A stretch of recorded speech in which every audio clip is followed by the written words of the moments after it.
Hey gaming fans, welcome to another video game review with Makahli. And you're probably looking at the screen thinking, what the hell? This game looks like it was made last decade. Well, it was. This is Eador Genesis, a Russian game by developer Snowbird Game Studios. The game was originally made in Russian and was ported in December last year to English. Eador Genesis has been described as a mix between Civilisation and Heroes of Might and Magic, and the moment I heard that, I picked the game up. Now, it sports a campaign mode as well as a single player mode in the same style as a game like Civilisation. Right, so let's kick things off by looking into the campaign and see what happens there. Now, the campaign's a fairly simple beast. There isn't a heck of a lot of dialogue from what I've seen so far. Now, I haven't gotten tremendously far because each of these shards requires you to go in and take it over, and each of those games can last you multiple hours. But as you complete each shard, you make it part of your world, and each shard comes with its own perks. So here we can get a theatre, craft shop, watchtower, and market. These are all things that are available to you in the normal game that you have to unlock via the campaign. Later on in the campaign, I've been told that you meet up with other masters who are also trying to repair the broken world, but they have their own goals and they have their own personalities. You have to defeat them either diplomatically or by force. I've done a bit of digging around about the campaign, and one thing I have heard is it is extremely long and not necessarily one of Eador Genesis' best features. One of the other really cool features of the campaign is the ability to change the difficulty setting. So when I first jumped into the game, I set it to competent, thinking that, oh, well, I'm good at strategy games, I'll just blitz through it, and I got my ass handed to me. So I had to step it down to skilled and eventually beginner. Well, I figured out how to play this game and get the best out of the strategy elements within. Now that I've gotten a bit better at it, I've moved the difficulty from skilled up to competent.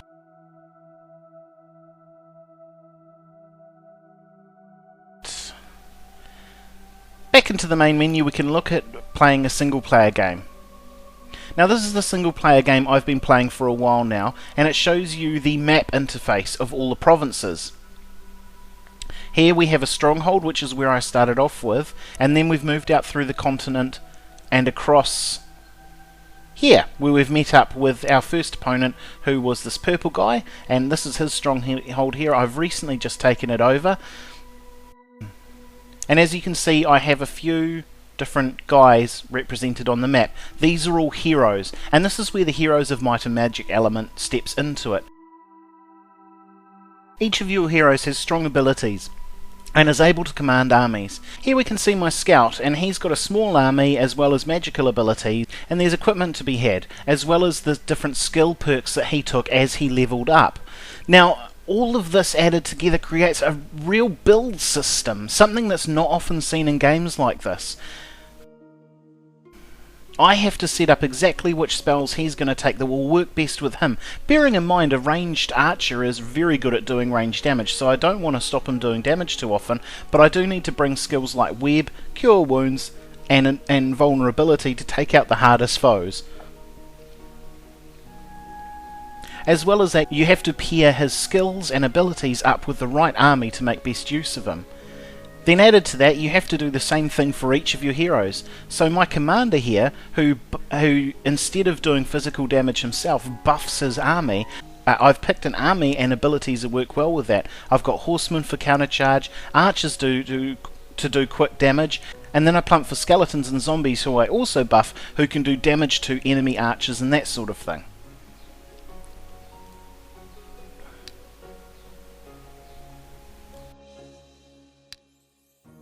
But those aren't the only two heroes you can get yourself. We have here also a wizard and a warrior. The warrior does direct physical damage, and he has a lot of armor.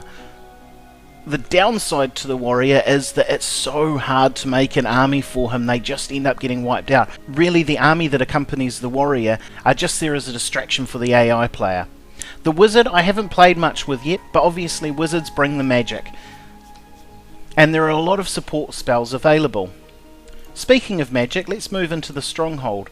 Now, the stronghold is your main city. You can build one building here every turn provided you have the money. Now, one thing that's really interesting and adds a lot more strategy into this game is you can only build a certain amount of certain buildings. So under the military quarter, I can only build 4 buildings per tier. And each of these buildings allows me to recruit a different type of troop. That means that I have to choose from 8 or 9 different troop types, which 4 I'm going to be able to build. Then I have to pair that up with the fact that I have the scout, the warrior and the commander. Which troops work best with those guys? Then we add in the trade quarter, which is where you get your equipment for your heroes. Once again, I can only build 4 of these buildings. If I wanted a carpenter's shop for ranged attack, a weaponsmith for damage for my warrior, an armourer for defence for my warrior, and jewellery, because that would work good for all of my characters, I all of a sudden realised that I don't have room to build a chainmail armoury which builds defence up for my commander. And the same thing happens for magic. There is 6 different schools of magic here, and I can only build up 4 of them, which really does limit the amount of spells that I have at my disposal, and means that you have to concentrate on what builds are right for your particular bunch of heroes, and then merge them with the right troops to actually win at this game.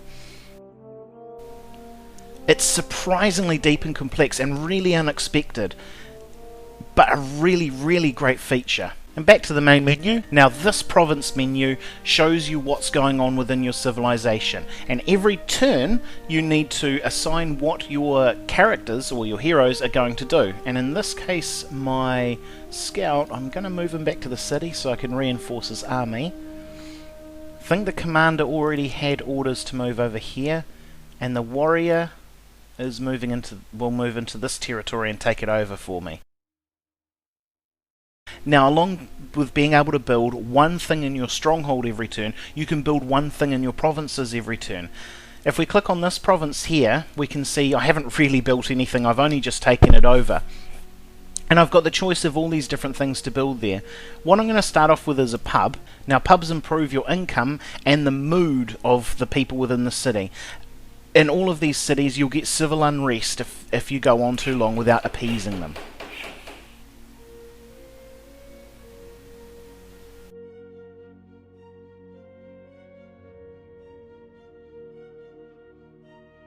And once you have civil unrest, you'll need to hire yourself some guards to make sure that you don't lose the city to a revolt.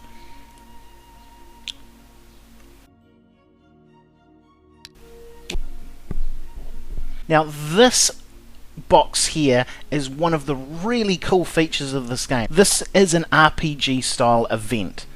This is something that's going on in a province somewhere within my civilization that needs to be dealt with.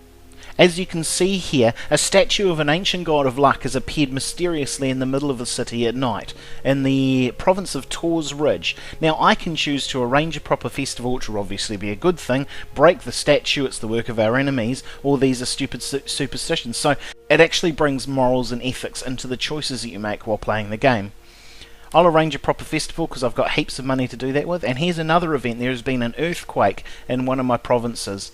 So now I have to choose whether I provide aid for a lot of gold, bury the dead for a bit of gold, send from neighbouring provinces to help, or just not bother at all. Once again, heaps of gold so I can provide aid, but all of these choices have real consequences. The ones that cost you the most, and usually the good choices, often affect the mood in the provinces the best, but the ones that give you the most rewards would affect the mood in the provinces the worst. So here I've been setting up the So here I've been setting up the moves for the next turn, and now we've brought my scout to the main capital. I can actually look at some of the treasury and shops, just check to see if there's any upgrades. I can sell the gear that I've found while he's been questing. Don't need that spell. My warrior has that. Common arrows, feathered arrows. 2, 3.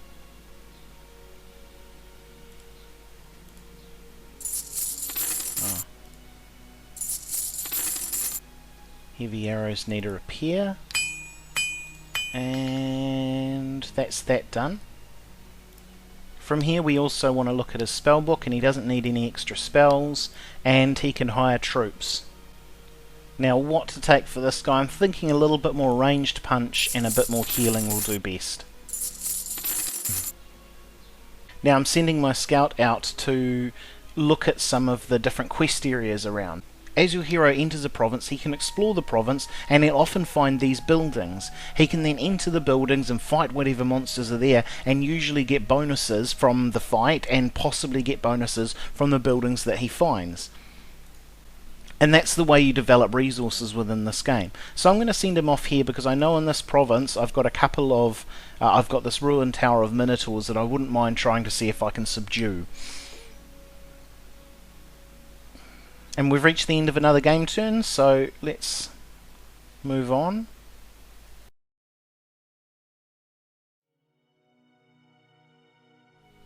I've moved on a couple of turns and we're about to take on a little bit of a fight. I don't know whether it's going to be hard or easy. My commander obviously thinks it's going to be an easy run. So this is a battle map, and you can see there's lots of different terrain around, and the objective is to make use of the terrain and defeat your opponents.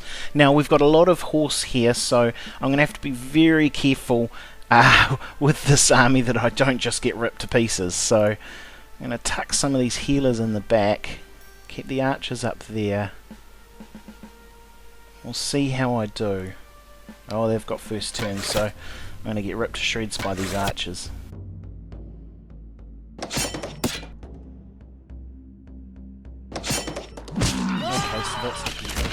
Now you can see the different terrain effects on the ground around here. There's a lake below my commander which is impassable terrain, and there's swamplands around which you actually take more damage when you're sitting on. So you'll see my opponent, or the AI opponent there, is avoiding those swamplands so they don't get hurt harder.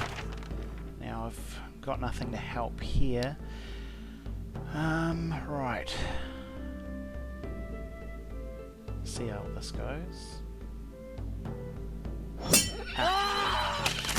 Minotaur.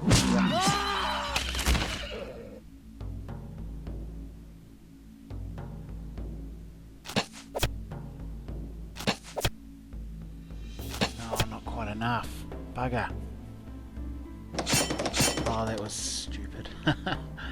I should have just tried to kill one of the guys instead of wasting all that ammo half killing two.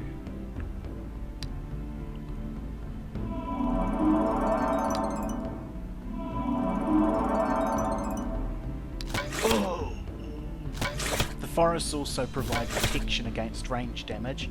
Hills provide protection against melee damage, and there are also mountains which are impassable terrain as well.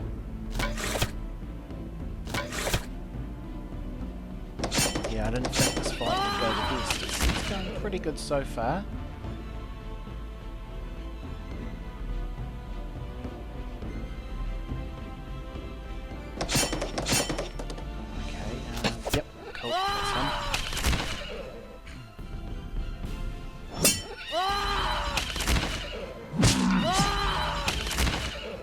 Obviously all my guys standing on the swamp land.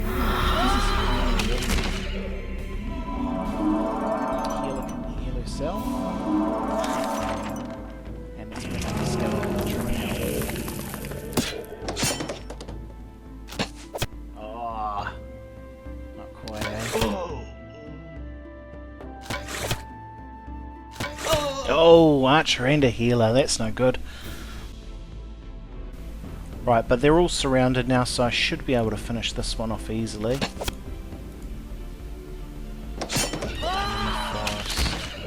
He can take him. Awesome. So at the end of every fight like that, we get a spoils of victory and a little bit of a summary of what happened. And my commander has gone up a level, which is great. So he's got +1 magic, which should mean more spells. And also he gets to choose from these different skills to learn. Now with the commander, these skills do affect his troops rather than just him, which is why I kind of like him the most, because I like controlling the army overall rather than just a single dude running around slaughtering multiple opponents. So here I'm going to take the choice to give my guys a bit better defense, and some of my troops are now leveling up as well. So the centaur's got ranged attack, guardsman ranged defense, monk a bit more hit points, minotaur more resistance, monk more resistance, and that I won't do. Moving on, it seems that my warrior has found some things to kill and he thinks he's pretty much going to waste them, so... As you can see through the last few fights, my warrior's actually left himself without really an army to speak of. So let's see how he can take these guys on. Right, what spells have I got?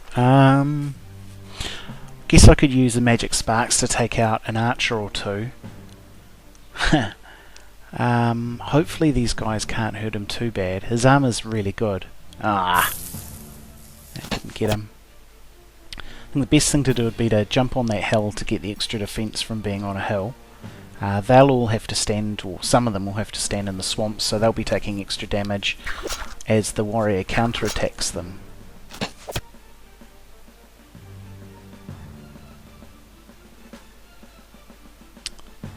Right, one more magic spark. There we are. Gone.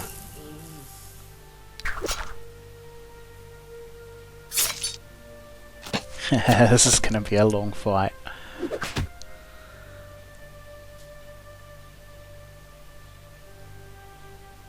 Don't know why they're shuffling around like that.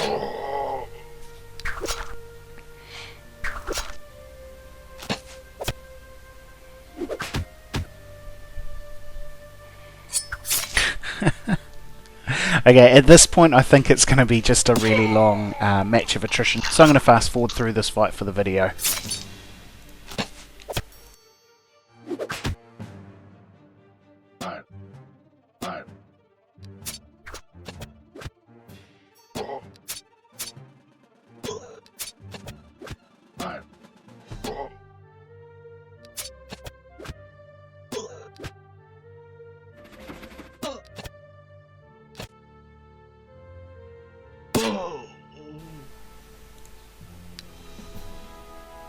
So you can see the warrior really is a one-man wrecking machine.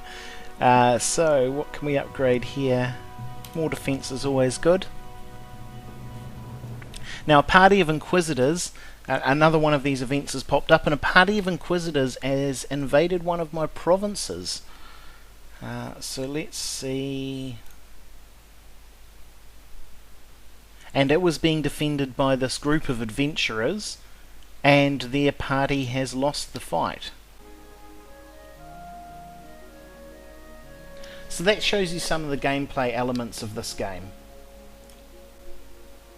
So while the graphics are tired and old, what's hiding underneath those graphics is a really superb game. There is a huge amount of depth to it, but along with that, it's not like it comes with a lot of micromanagement. Snowbird Game Studios, who developed Eador Genesis, really have taken the opportunity of building this game to make something that's good for people who want to play the game, rather than making a beautiful masterpiece of a rolling movie that you play through. They have concentrated more on the player. The events within the game add real RPG element to it.